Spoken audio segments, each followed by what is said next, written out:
Au Gabon, un parfum d'indépendance au lendemain de la chute d'Ali Bongo. Le général Brice Oligui Nguema doit être déclaré président de transition moins d'une semaine après le putsch. À Libreville, la vie a déjà repris son cours. Au lendemain de la chute d'Ali Bongo Ondimba, chassé par des militaires du pouvoir qu'il détenait depuis 14 ans, les rues de Libreville, la capitale du Gabon, ont retrouvé leur effervescence habituelle, entre parfum d'indépendance et vigilance pour l'avenir.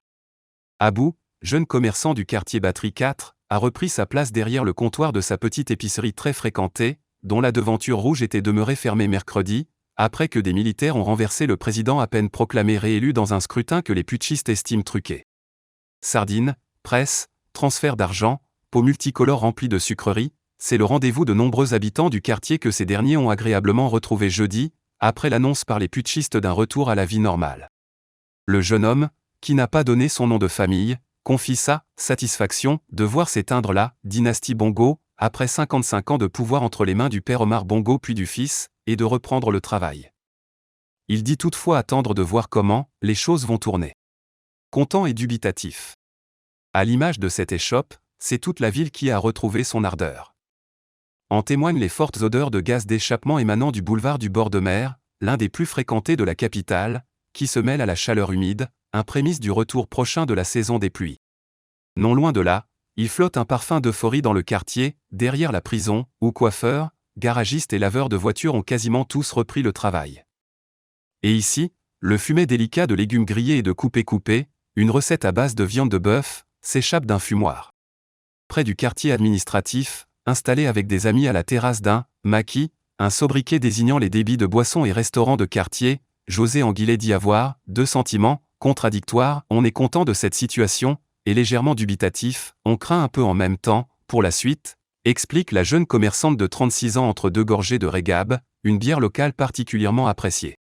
Les militaires ne peuvent pas diriger un pays, on veut qu'un civil prenne le pouvoir.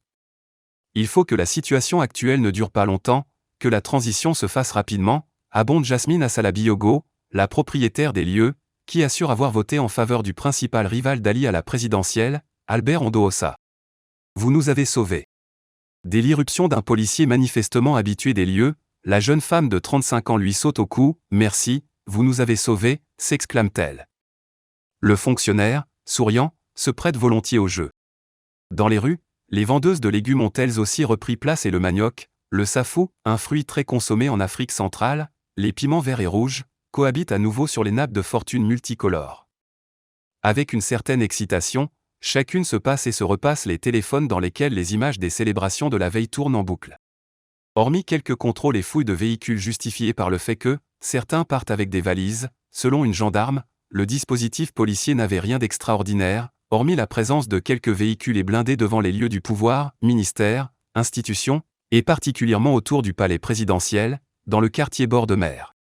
Lundi, le nouvel homme fort du Gabon, le général Brice Oligui Nguema, sera déclaré président d'un pouvoir de transition à la durée encore indéterminée, tandis que l'opposition exhorte les putschistes à reconnaître plutôt la victoire d'Albert Ondoosa.